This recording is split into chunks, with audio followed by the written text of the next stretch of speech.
Hey guys, it's Mr. Fuck Your 140. Time for episode 2. Uh, Fuck Your 140, episode 2. Basically, what I'm going to be talking about today is kids these days, man. And before I get off on this subject, I just want to start kind of letting you guys know a little bit more about myself. I'm 21 years old. I was originally born in Pittsburgh, Pennsylvania.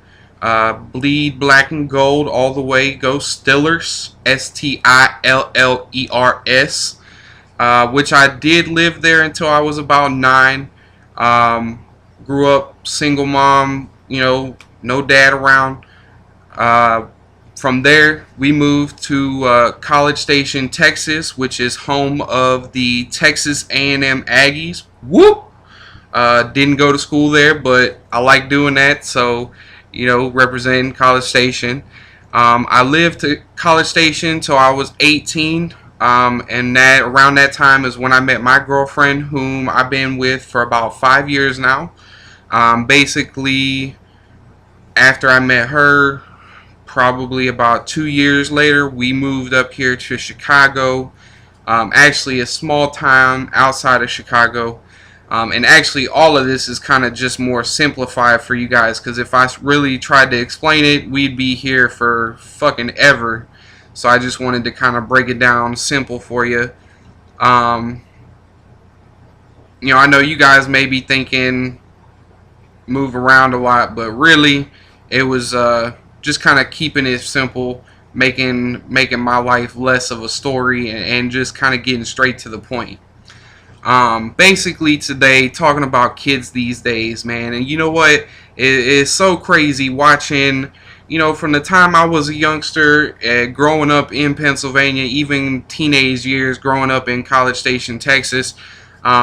Things have changed so dramatically nowadays, to the point that anytime I see a little kid, I just want to punch him in his fucking face, man. I just don't know if it's the kids, if it's the parents, why parents feel they gotta let their kids do the things that they do, or what makes people think that they need to spoil these little kids with the things that they do get them. And it's great to give your kids the things that you didn't have growing up, but at the same time, if you don't teach them that responsibility of how to earn something, how to build a background for yourself, and have respect for the things that you have, and treat them with a certain type of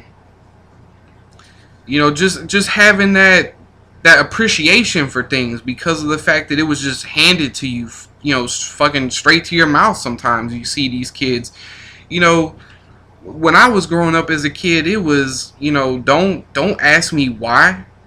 Asking why was asking for an ass whooping. My mom didn't give me the opportunity to really, talk back, because if it was even you thought about talking back, you was gonna get your mouth popped with the back of the hand, just straight up pop. That's no questions asked, no oh, you call CPS, what the fuck ever. That was, that's just how shit was done. You either got your ass beat or you got your mouth popped, because if you was doing something wrong or talking back.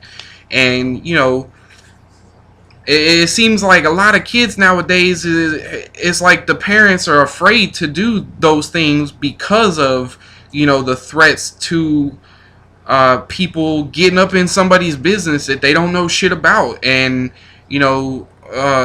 somebody in the grocery store threatening to call CPS on somebody's mom just because their little dickhead child was acting like a brat, and didn't know what to do or whatever. Kids is really, and almost sometimes it seems like kids nowadays are like immune to just anything. Like, for instance, like I said, living here with my girlfriend now, we've been together for about 5 years. She has a younger sister. I have a younger sister. My younger sister lives back in Texas with my mama. Her younger sister lives obviously closer to us with her parents, but every now and then she'll come stay with us, and she'll spend some time here, which you guys saw the video that we posted. We like to have fun, we like to act crazy, and that's all good and cool.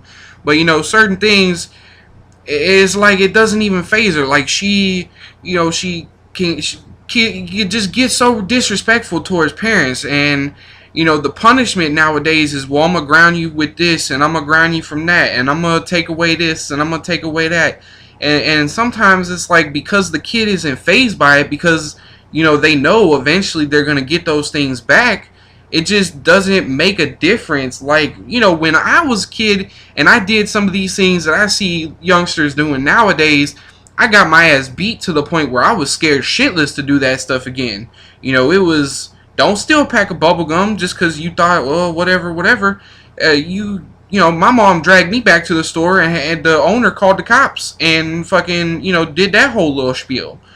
Called the cops, whatever you want to call it. But, that scared the ever-living shit out of me to the point where I didn't steal. I wasn't going to fucking take nothing. Fuck that. I wasn't trying to go to jail. 6 years old, what the fuck I'm going to do in jail? Sitting there. Why?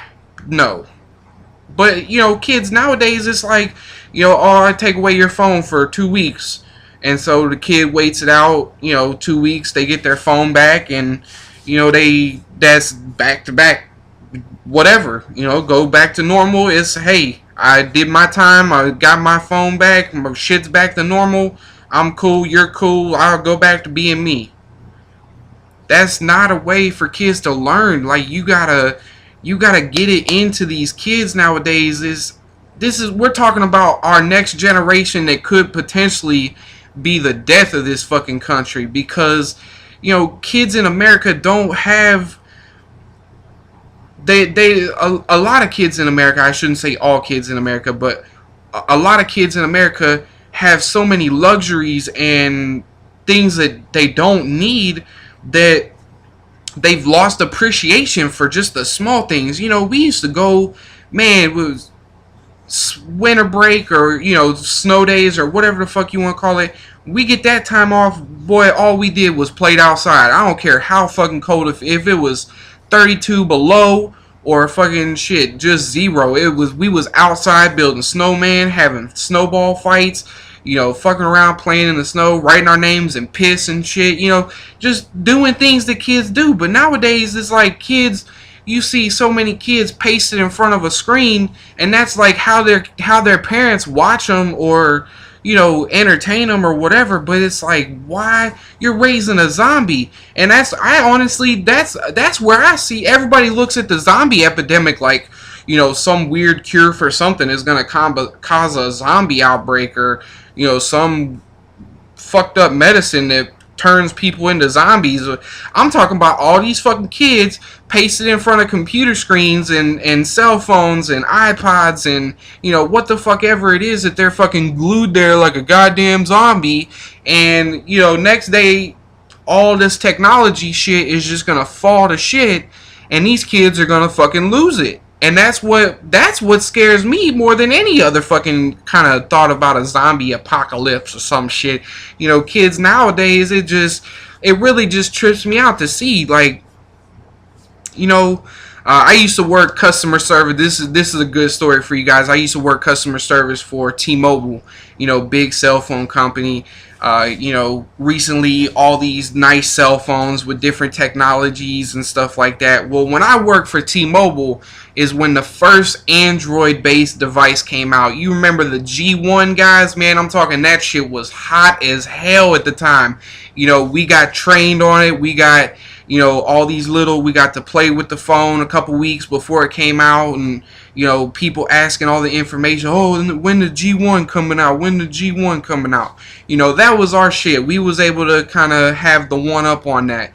And, the biggest thing that tripped me out, I can't tell you guys how many times I had people calling in talking about, oh, I bought my son a G1 for Christmas, an early Christmas present, and it ain't working. I want to buy another one. Not like, I don't know, this stupid little fucker threw it in the ground and wants another one because it didn't work properly. I'm just going to spend that, $400 on another phone. The first time I ever had a cell phone, I got my first cell phone when I was 13 years old. It was nothing pretty, nothing special. It was a little flip phone from Sprint. That's what my parents got me. That's what, had me going off. And I remember I downloaded like $100 worth of ringtones, and I still got my ass beat over that one, and got my cell phone taken away, and basically I ain't have a cell phone for probably about 6 months after that situation. And, that taught me to respect, the things that my mom and my mom and stepdad was doing for me at the time. And, I after that point I really kind of learned to appreciate, now it's more or less I'm a big techno gadget freak and stuff like that, so I really like, learning about the new devices and stuff. But that's aside from the point. You see kids nowadays get these expensive gadgets, or their parents are spending all this buku money on stuff, and half the time either the kid ain't using it, the kid ain't doing shit with it, or the kid just don't appreciate it, and it ends up getting broken somehow. If I could offer any sort of advice to parents, obviously I myself don't have no kids, but coming up in the time frame that our generation has come up on, I think we have the ability to really look and see these differences from the point when we was kids to now, and allow parents to know, look, this is madness what's going on right now. My little sister is going through shit. Everybody else, little brother and sister that is in this generation that's up and coming, and it's gonna be responsible when we're old and getting fucking senile and shit. Something needs to be done. These kids are just like slowly, man, it hurts my brain to think about where kids nowadays are heading. Parents, it just stop trying to be friendly with your kids.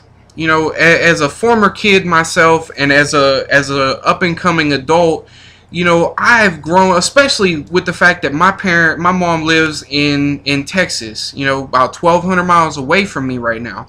I've really grown to appreciate the relationship that I had with my mom growing up as a kid, because I didn't have it nearly as bad as some kids that I knew, but I had it a lot worse than some kids I knew too.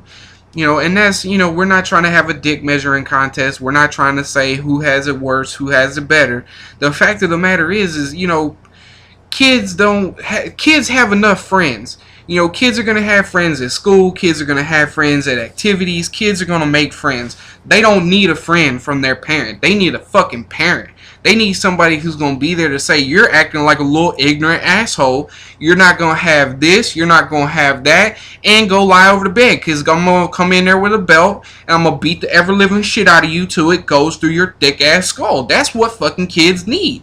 Otherwise, we're going to see a fucking zombie epidemic. Fucking little kids get this technology taken away from them, and they're just going to fucking lose shit on us. It's serious, y'all. I'm not just joking around. Like, yeah, this is funny talking about this, some of the way that I talk about it, but, kids is just, man, I can't even think to explain even semi-closely, where kids are heading, and it's scary thinking about it, But I tell you, I guarantee you, if you stop treating your kids like a friend, stop treating them, like a little buddy, and start treating them like a fucking kid, I guarantee you, when they get older and realize the idiocracy that they was coming up with and the stupid shit that they was doing, they're gonna look back and go, man, I really am glad that I did not end up being just a big ignorant asshole, And that's all you can really do. Obviously, there are some people that have more problems than others, and like I said, this ain't a dick measuring contest, but just stop trying to please your kids. Stop trying to kiss your kid's ass. You're a grown fucking adult. You squeeze that kid from out your woohoo, and guys, you help get them there. That's, this is not a matter of why do you want me to do that, motherfucker? Because I said so. I'm the daddy, I'm the mama, what the fuck ever. You do what you say, you do what I say, what you're told. That's the bottom line, because big mama and papa said so. That's it. That's all there is to it. I just want to thank you guys for the time. It's Mr. Fuck Your 140, another episode, number 2. Kids these days. I hope you guys enjoy it.